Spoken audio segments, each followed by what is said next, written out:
आप पढ़े होंगे, ऐसी बात नहीं कि पढ़े नहीं है, लेकिन कुछ लोग अगर भूले हों। पाइथागोरस थ्योरम क्या होता है? पाइथागोरस थ्योरम को हम लोग राइट एंगल पे यूज करते हैं। कहीं पर भी राइट एंगल ट्रायंगल अगर दिया गया है आपका, तो वहां पर पाइथागोरस थ्योरम का यूज किया जाता है। कोई भी राइट एंगल ट्रायंगल दे दिया जाए तो वहां पर पाइथागोरस थ्योरम यूज कर सकते हैं हम लोग। पाइथागोरस थ्योरम क्या कहता है कि कोई भी राइट एंगल ट्रायंगल है तो उसकी जो सबसे लॉन्ग साइड होती है, जिसे हम लोग हाइपोटेन्यूज कहते हैं, उसका स्क्वायर परपेंडिकुलर और बेस के स्क्वायर के सम के इक्वल होती है। ये आपका पाइथागोरस थ्योरम कहता है। ठीक किसी भी समकोण त्रिभुज में उसकी जो सबसे बड़ी भुजा होती है, जिसे कर्ण कहा जाता है, कर्ण का जो वर्ग होता है यानी स्क्वायर अन्य दो भुजाओं के वर्गों के योग के बराबर होता है। ये पाइथागोरस थ्योरम कहता है। जैसे एक ट्रायंगल हम लोग बना लें, अगर ये देखिए right angle triangle, right angle triangle A B C, ये एंगल आपका 90 डिग्री का है, राइट एंगल है। ठीक, ये आपका 90 डिग्री का है। इस ट्रायंगल को हम लोग राइट एंगल ट्रायंगल बोलते हैं। ठीक, अब इसमें हमको जो प्रूफ करना होता है, पाइथागोरस थ्योरम जो आपका कहता है कि सबसे बड़ी साइड कौन सी है? एसी है आपका, सबसे बड़ी साइड है। और इसी को हम लोग हाइपोटेन्यूज कहते हैं, ये आप जानते हैं। हाइपोटेन्यूज यानी कर्ण कहा जाता है। और ये एक जो दूसरी भुजा होती है बीसी और एक आपकी एसी, इन दोनों में किसी को भी हम लोग परपेंडिकुलर मान सकते हैं और किसी को भी हम लोग बेस मान सकते हैं। कोई भी एक साइड आप परपेंडिकुलर आपकी हो सकती है और कोई भी आपकी एक। तो इस एंगल को डिफाइन नहीं करते हैं तब तक परपेंडिकुलर और बेस को डिफाइन नहीं कर सकते। अगर इस एंगल को कुछ ले लेते हैं तो इसके सामने जस्ट अपोजिट हम लोग इसको परपेंडिकुलर कहते हैं। अगर इस एंगल तो इसके सामने जस्ट अपोजिट इसको परपेंडिकुलर कहते हैं। ठीक, इतना आप जानते हैं। इसमें हमको प्रूफ क्या करना होता है? सब लोग जानते हैं, क्लास 4th और 5th से हम लोग पढ़ते रहते हैं कि पाइथागोरस थ्योरम होता क्या है। ठीक, पाइथागोरस थ्योरम होता क्या है तो सब लोग जानते हैं। हमको प्रूव क्या करना है? प्रूव दैट, सिद्ध करना है हमको इस ट्रायंगल में, इन ट्रायंगल ए बी, इस ट्रायंगल में हमको प्रूव करना होता है एसी का स्क्वायर। आपको पता है कि सबसे बड़ी भुजा का वर्ग यानी एसी है, हाइपोटेन्यूज का स्क्वायर यानी एसी है। एसी का स्क्वायर इक्वल टू एबी का स्क्वायर और प्लस बीसी का स्क्वायर। ये हमको प्रूव करना होता है इस राइट एंगल ट्रायंगल में। ठीक, इस राइट एंगल ट्रायंगल में हमको ये प्रूव करना होता है। अब इसी को बेस मान के हम लोग थोड़ा सा आगे बढ़ते हैं। एक छोटा सा कंस्ट्रक्शन हम लोग करेंगे, क्योंकि जब तक कंस्ट्रक्शन नहीं करेंगे तब तक हम लोग सिमिलर नहीं दिखा पाएंगे और सिमिलर दिखाने की कई स्थितियां होती हैं।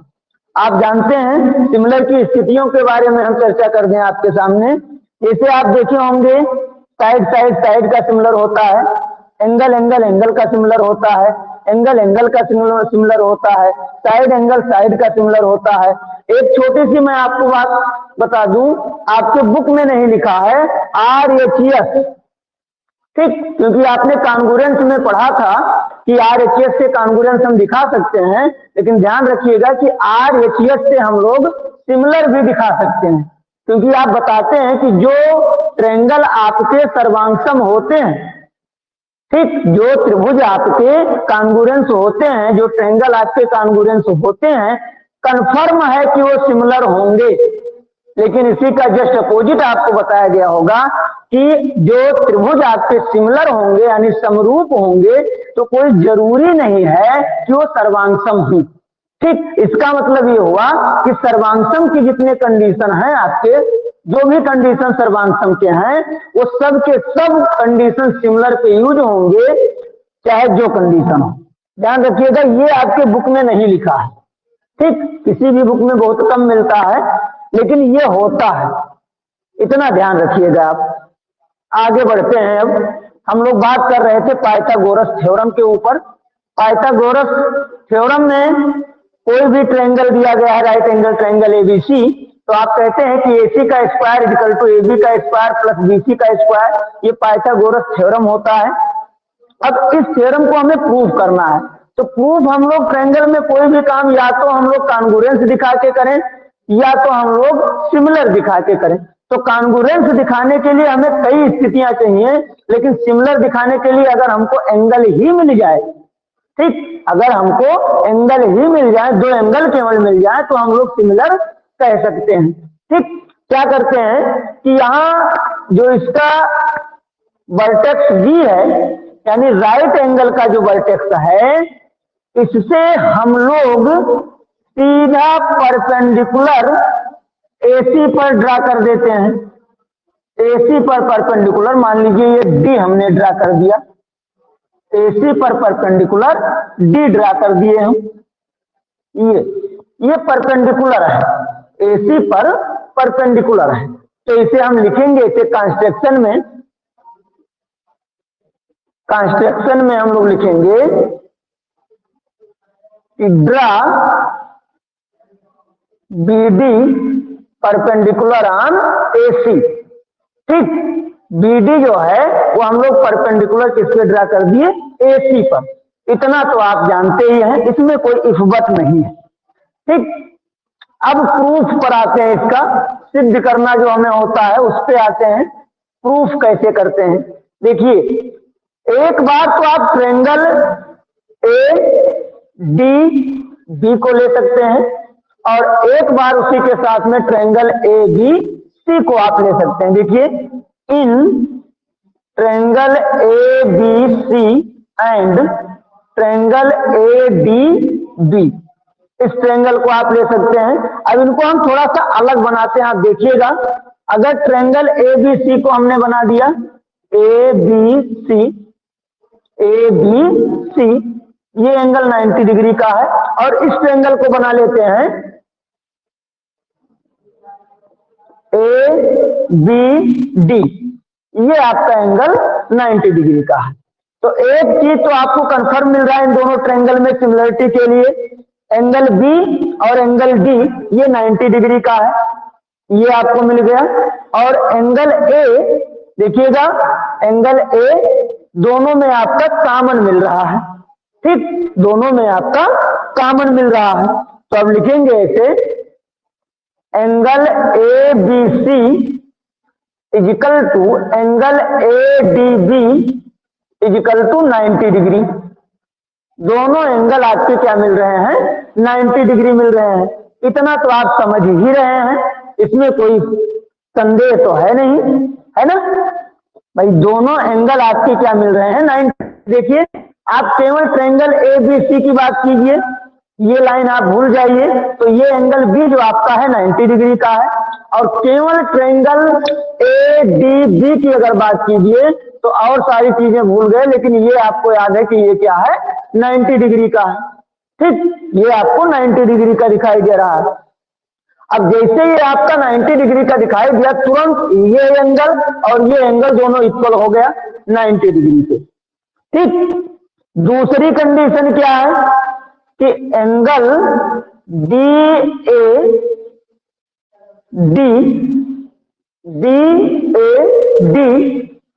Is equal to angle BAC।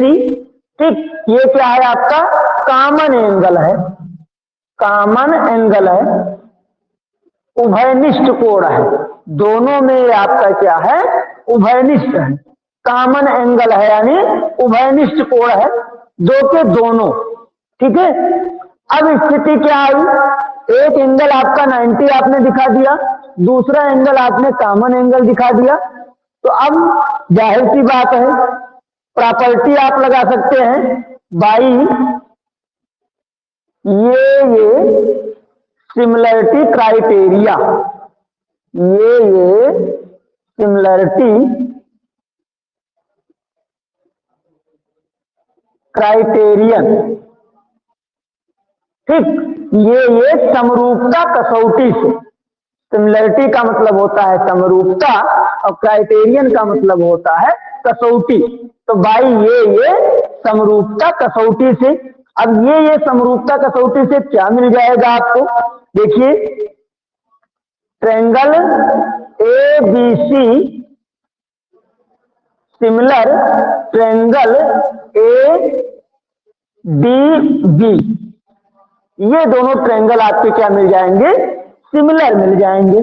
ठीक, ये दोनों ट्रायंगल आपके सिमिलर मिल जाएंगे। और जैसे आपके सिमिलर ट्रायंगल मिल गए तो सिमिलर ट्रायंगल की जो कंडीशन होती है, कहा जाता है कि अगर दो त्रिभुज समरूप होते हैं तो उनकी जो करस्पॉन्डिंग साइड होती है, यानी उनकी जो संगत भुजाएं होती हैं, वो समानुपातिक होती हैं। ये थेल्स प्रमेय कह रहा था कि अगर दो त्रिभुज समरूप हैं तो उनकी जो संगत भुजाएं होती हैं वो समानुपाती होती हैं। तो इसके अकॉर्डिंग आप देखिए क्या लिख सकते हैं, बहुत सिंपल है। ए और डी, इनका अनुपात एडी और एबी, भाई देखिए ये भी 90 बना रही है, ये भी 90 बना रही है, तो यहां मिल जाएगा AD upon AB is equal to, देखिए एडी अपान एबी, ये दोनों संगत हो गई, आपकी करस्पॉन्डिंग हो गई। और दूसरी कंडीशन एबी और एसी मिल जाएंगी, एबी करस्पॉन्डिंग हो गई, यानी यहां से आपको मिल जाएगा एबी का square is equal to AD into AC. इसको इक्वेशन फर्स्ट हम लोगों ने बना लिया। ठीक, इसको इक्वेशन फर्स्ट बना लिए हम लोग। आई बात समझ में सभी के, इसमें कहीं दिक्कत तो नहीं है। ठीक, अब ये आपकी एक कंडीशन मिल गई, एबी का स्क्वायर मिल गया। अब सिमिलरली इसी प्रकार आप ट्रायंगल ए बी सी, जो राइट एंगल ट्रायंगल है, ए बी सी को पकड़िए और सी डी बी को आप पकड़िए। Again in triangle A B C and triangle C D B, C D B. अब देखिए भैया, इस पूरे ट्रायंगल को पकड़िए और इस ट्रायंगल को पकड़िए आप, तो इसमें भी कुछ कंडीशन आपके कॉमन दिखाई दे रहे हैं। कौन कौन से, कि ये एंगल बी जो आपका है ये 90 डिग्री, और एंगल सी डी बी जो आपका है ये 90 डिग्री, यानी angle A B C equal to angle C D B equal to 90 degree, ये दिखाई दे रहा, ये आपका 90 डिग्री मिल गया।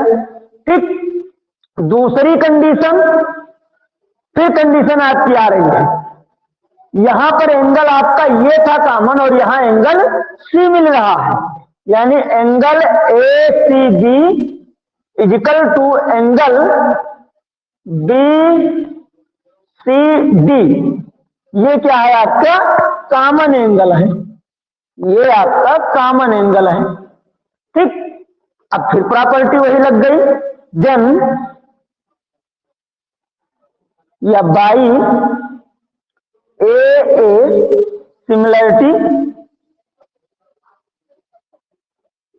Similarity criterion. ठीक, क्या हो जाएगा, दोनों ट्रायंगल आपका triangle A B C similar triangle B C B D C हो जाएगा, sorry triangle C D D हो जाएगा। ट्रायंगल ए बी सी और ट्रायंगल सी डी बी, ये दोनों आपके सिमिलर हो गए। और जैसे सिमिलर हो गए फिर आपकी वही प्रॉपर्टी, पुरानी प्रॉपर्टी आपकी लागू हो गई। कौन सी, जैसे ट्रायंगल सिमिलर हुए तो कहा गया कि अगर दो त्रिभुज आपके समरूप हैं, दो ट्रायंगल आपके सिमिलर हैं, तो उनकी संगत भुजाओं का जो अनुपात होता है वो समानुपातिक होती है, यानी वो बराबर होती है। ये सिमिलर की कंडीशन होती है। अगर सिमिलरिटी के बारे में आप जानते होंगे तो सिमिलर की कंडीशन होती है कि दो त्रिभुज समरूप हैं। जैसे आप देखिए, दो त्रिभुज अगर समरूप हैं, जैसे ये मैं बना दूं, अगर एक त्रिभुज ये बना दिया हमने ए बी सी और दूसरा हमने बना दिया पी क्यू आर। और आपने कहा कि ये दो के दोनों त्रिभुज आपके क्या हैं, समरूप हैं। अगर ये triangle A B C similar triangle P Q R, अगर ये दोनों ट्रायंगल आपके समरूप हैं, सिमिलर हैं, तब हम लोग कहते थे, देखिए ए बी के करस्पॉन्डिंग कौन सी साइड है, पी क्यू है, तो A B by P Q is equal to B C के करस्पॉन्डिंग क्यू आर है, तो B C upon Q R is equal to A C के करस्पॉन्डिंग पी आर है, ए सी अपान पी आर। ये आपको कंडीशन मिलता था। अगर दोनों ट्रायंगल आपके सिमिलर हैं तो सिमिलर ट्रायंगल के लिए ये कंडीशन आपको मिलता था हूबहू, इसमें कोई इब्बत नहीं था। इसी कंडीशन को हम लोग इस पे अप्लाई करेंगे। तो अब यहां देखिए 90 के सामने BC है, 90 के सामने BC है, और दूसरी कंडीशन CD भी दी गई है, यानी यहां आएगा CD upon BC equal to BC upon AC। ठीक, क्रॉस मल्टीप्लाई कीजिए तो आएगा BC square is equal to CD और इंटू AC। इसको इक्वेशन सेकंड बना लिया आपने, इक्वेशन सेकंड बना लिया आपने। अब कभी इस पर कोई संदेह है ही नहीं, अब तो समझ लीजिए आपके सामने आ गई सारी चीजें। अब इस ट्रायंगल के बारे में अगर देखा जाए, ट्रायंगल ABC में, इन ट्रायंगल ABC, तो इस ट्रायंगल में आपको एक चीज दिखाई दे रही है कि जो AC है आपका वो AD और प्लस CD के सम के इक्वल है। जो आपका AC है वो AD और CD के सम के इक्वल है, आपका दिखाई दे रहा होगा। AD जो आपका है वो AC जो आपका है वो AD और CD के सम के इक्वल है आपका। ये कंडीशन, इसको हम 3 बना लिए, ये इक्वेशन 3 है। अब जो प्रूफ करना है आप उस पे चलिए। प्रूफ क्या करना था कि AC का स्क्वायर इजिकल टू AB का स्क्वायर प्लस BC का स्क्वायर, ये प्रूफ करना था। AC square is equal to AB square plus BC square. तो अब यहां देखिए equation first and equation second, इन दोनों का अगर सम कर दिया जाए, इन दोनों को अगर जोड़ दें हम लोग, तो ये टर्म आपका एक साइड इसका मिल जाएगा। तो लिखेंगे ऐसे, इक्वेशन या adding equation first and equation second we get समीकरण 1 और समीकरण 2 को जोड़ने पर, ये आपने लिख दिया कि समीकरण 1 और समीकरण 2 को जोड़ दीजिए। तो देखिए इसका लेफ्ट हैंड साइड इसके लेफ्ट हैंड साइड से जुड़ेगा, इसका राइट हैंड साइड इसके राइट हैंड साइड से जुड़ेगा। तो लेफ्ट हैंड साइड एक का है AB स्क्वायर और दूसरे का है BC स्क्वायर, तो AB square plus BC square is equal to AD into AC plus दूसरे में आपका है CD इंटू AC। बताइएगा, AD इंटू AC और प्लस CD इंटू AC ये दिया है। ये आएगा AB square plus BC square is equal to, अगर AC हम लोग कॉमन ले लें तो आएगा AD प्लस CD। अब आप इक्वेशन थर्ड को देखिए, इक्वेशन थर्ड आपका क्या कह रहा है कि जहां पर AD प्लस CD हो वहां पर हम लोग AC को पुट कर सकते हैं, AC को रख सकते हैं। जहां पर AD प्लस CD हो वहां पर हम लोग AC को रख सकते हैं। जहां पर भी आपका AD और CD का सम हो वहां पर हम लोग AC को रख सकते हैं। आई बात समझ में? तो यहां रख दीजिए। देन फ्रॉम इक्वेशन थर्ड, तो इक्वेशन 3 से क्या आ जाएगा, AB square plus BC square is equal to AC into AC, क्योंकि आपको पता है कि AC इजिकल टू होता है AD प्लस CD। ये आपको पता है। अब यहां मिलेगा भैया आपका AB² plus BC² is equal to AC²। यही आपका पाइथागोरस थ्योरम था और यही आपको प्रूफ करना था। ये आपका प्रूफ हो गया। ठीक, यही आपका पाइथागोरस थ्योरम था और यही आपको प्रूफ करना था। ये आपका प्रूफ हो गया। बताइएगा फिर से आप देखिए, पाइथागोरस थ्योरम आपका कह रहा था कि कोई एक राइट एंगल ट्रायंगल है, राइट एंगल ट्रायंगल की जो हाइपोटेन्यूज होती है उसका स्क्वायर अगर टू साइड के स्क्वायर के सम के इक्वल होती है। ठीक, तो हमने एक राइट एंगल ट्रायंगल बनाया। अब इसी में हमें प्रूफ क्या करना था कि इस ट्रायंगल में AC² is equal to AB² plus BC²। अब हमको पता है कि एक लोग होंगे तो कोई काम तो कर नहीं सकते उसमें, इसके लिए कम से कम 2 लोगों का होना अति आवश्यक। तो हमने एक कंस्ट्रक्शन किया।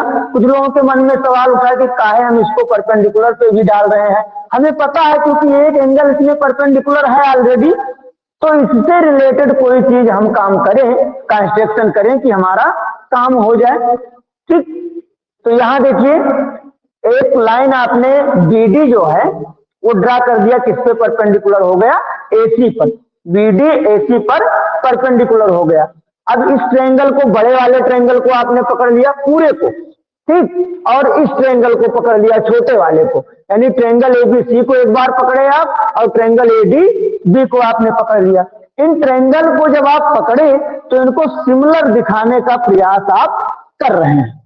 तो सिमिलर के लिए एक कुछ नहीं मिला तो एक कंडीशन तो मिला कि ये एंगल आपका 90, ये भी एंगल 90, ये भी एंगल 90 और ये भी एंगल 90। तो एक कंडीशन मिल गया कि एंगल 90 हो गया। अब दोनों ट्रायंगल में देखिए, जब ABC की बात करेंगे हम लोग तब एंगल ये भी आएगा और ADB की बात करेंगे तब भी एंगल ये आएगा। तो एंगल ये जो हो गया ये कॉमन एंगल मिल गया, उभयनिष्ठ कोण मिल गया दोनों में। अब जैसे 2 कोण मिले तुरंत आपने क्राइटेरियन लगाया सिमिलर ट्रायंगल की कि अगर 2 एंगल आपके इक्वल हैं, 2 करेस्पॉन्डिंग एंगल आपके अगर इक्वल हैं तो वो ट्रायंगल आपके क्या हो जाएंगे, सिमिलर हो जाएंगे। अब उसके अकॉर्डिंग आपने triangle ABC similar triangle ADB, ठीक, ये कर दिया आपने। और जैसे ये सिमिलर हुआ तो आपने डिफिनीशन लगा दिया, कौन सा, सिमिलरिटी का। Similarity definition, by definition of similarity का डिफिनीशन आपने यहां लगाया। सिमिलरिटी का डिफिनीशन हमने अभी आपको बताया कि अगर 2 त्रिभुज सिमिलर हैं, 2 ट्रायंगल आपके सिमिलर हैं तो उनके जो करेस्पॉन्डिंग साइड का रेशियो होता है वो आपके प्रोपोर्शनल होता है, डायरेक्टली प्रोपोर्शनल होता है, यानी एक दूसरे के समानुपाती होता है। ठीक, वो आपका डायरेक्टली प्रोपोर्शनल होता है, यानी एक दूसरे के समानुपाती होता है। अब इसके अकॉर्डिंग जब आपने देखा तो AD/AB इजिकल टू AB/AC। देखो AD आपका इसके 90 के इक्वल मिलेगा और AB आपका इस 90 के इक्वल मिल रहा है, तो आपके ये मिल गए AD/AB इजिकल टू AB/AC। यहां से AB² का वैल्यू आपने निकाल लिया, एक काम आपने कर लिया। दूसरा, फिर उसी तरीके से ABC इस ट्रायंगल को लिया और ट्रायंगल CDB इस ट्रायंगल को आपने लिया और दोनों ट्रायंगल में फिर आपने कुछ ना कुछ चीज कॉमन दिखाने का प्रयास किया। तो कॉमन क्या मिला आपको, एक एंगल 90 इसमें भी मिला, एंगल C जो हो गया वो आपका कॉमन एंगल मिल गया, 2 चीजें मिल गई। तो फिर आपने वही लगाया बाई ये सिमिलरिटी क्राइटेरिया, ये समरूपता कसौटी से। और जैसे ये समरूपता कसौटी से लगाया तैसे दोनों ट्रायंगल आपके क्या हो गए, सिमिलर हो गए। और जैसे सिमिलर हुआ तो बाय डिफिनीशन ऑफ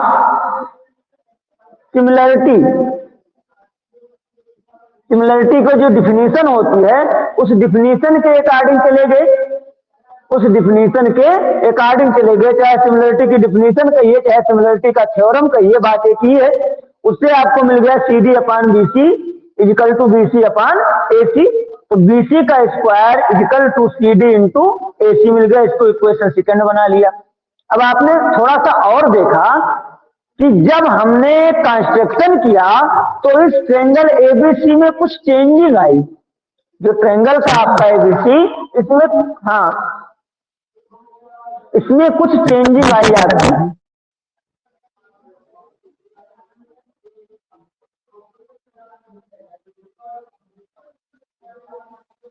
जो आपका देखिएगा